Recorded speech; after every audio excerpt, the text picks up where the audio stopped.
Going on, Jerome's. So Minnesota Vikings defensive coordinator, and basically head coach of the defense, Brian Flores, has got to be championed at the bit. He's got basically full control over the rooster on that side of the ball, and free agency and the draft is coming up, and the Vikings need a little bit of freshening in the cornerback room. And Flores, a DB coach by trade, he's got to just be like, we can do better. All right, so Murph was good when he wasn't hurt. Evans got benched 17,000 times. Mekhi Blackmon looks pretty damn good. I think that he could potentially emerge as a starter. Booth, whatever, blah, blah, blah. But the Vikings haven't had a good track record drafting cornerbacks. Now, some of that could be a blind spot with the coaching staff or the scouting department. Who knows? But we've postulated before. Since the Vikings could and should have some cap space, especially if Kirk Cousins and Danielle Hunter don't come back, and if they extend Justin Jefferson, lowering his $19.743 million cap in 2024, the Vikings should and could spend in free agency. Enter one L'Jarius Sneed. Yes, Super Bowl champion, two-time Super Bowl champion with the stupid Kansas City Chiefs, one of the best outside cover corners in the league, firmly in his prime, and even though he got franchise tagged, he's available. Basically, the Chiefs are just looking to tag and trade him. And yes, Super Bowl champion. I love that pedigree. And Vikings fans remember, hey, keep your helmet on. Also, stop holding Jordan Addison. Or actually, if L'Jarius Sneed comes to the Vikings, he's not going to get away with those calls anymore. That's just how it is, man. But reportedly, the Vikings have shown a little bit of interest in L'Jarius Sneed. Now, this is from Tyler Dragon of USA Today. Great name, by the way.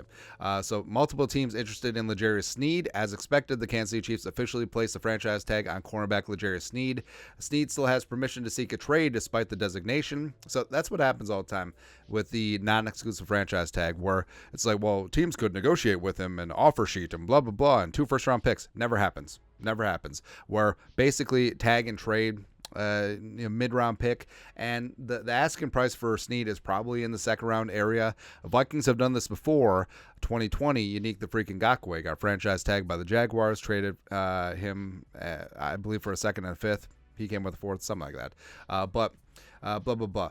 A person with direct knowledge of the situation told USA Today Sports that the Vikings, Colts, Titans, Patriots, Lions, Falcons, and Jaguars have expressed interest in the Chiefs' corner. The person told USA Today Sports on condition of anonymity because of the sensitivity of the situation.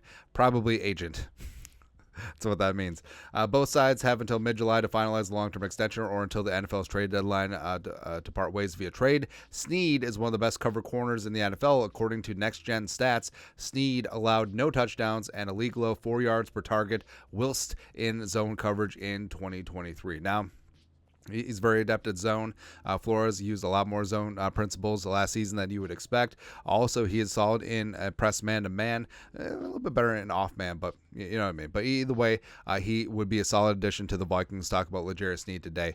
Background, just turned 27, 6'1", $192, and a former 3-star recruit from Minden, Louisiana, northern part of the state.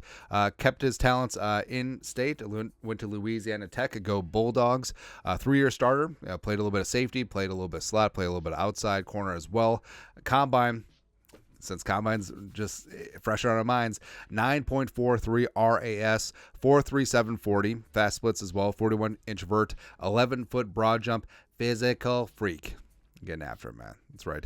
4th-round pick by the Chiefs in 2020. 3-year starter for Kansas City. Has racked up 41 passes broken up, 10 interceptions. 2023, a 66 quarterback rating when thrown at. 12 passes broken up, 2 interceptions. Did allow 2 touchdowns in coverage, but none in the regular season. Just 1 in the Bills game, in the playoffs, as well as 1 in the Super Bowl against San Francisco. Although he only allowed 2 catches for 23 yards in coverage, so is what it is. Also, he made the play of the AFC title game, just knocking out that ball on Zay Flowers on the doorstep of the goal line, knocking the ball through the end zone, touchback, big time play from a big time player. Just has a nose for and a knack for making plays too. Something to like about L'Jarius Sneed. Now, then the Chiefs put the franchise tag on him with the intention of tagging and trading him. So part and parcel would be part of it is signing him to a long-term extension. Now, SpotRack estimates his market value is $16.3 million per year. So a 4-year, $65 million deal. Probably $40 million guaranteed somewhere in there. I think that's a little bit low, especially with the cap going up. So would shock me at all if Sneed gets 17, 18 million per season. I don't think so, but that is the going rate for elite corners on the outside. And Sneed does have good length, does have good size, solid ball skills as well. Quick diagnoser of plays, can play all over the place. Did it to a degree with the Chiefs, as well as definitely back at Louisiana Tech. A little bit grabby. 17 penalties in 2023. Also had a penalty in the Super Bowl. Also very adept at blitzing. That goes back to his days of safety, but 20 pressures, 3.5 sacks in 2022. Spagnuolo definitely was not scared about sending him off the edge. So that's something that he would bring to the Flores defense as well. But beyond the contract, and beyond him being a good player, because if he's just an open market free agent, that's a no-brainer. But lots of teams are going to be in.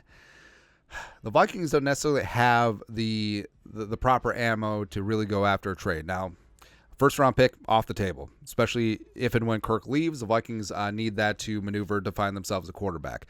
Second round pick would be less than ideal, because if the Vikings gave up 42, that means they don't draft at all in the second in day 2, because no third round pick because of the Hockenson deal. Now the Vikings are replete. They have 2 4s, 2 5s, and 2 6, and also they have their 7th back from Arizona because Dobbs didn't meet the snaps threshold. So this is what we propose.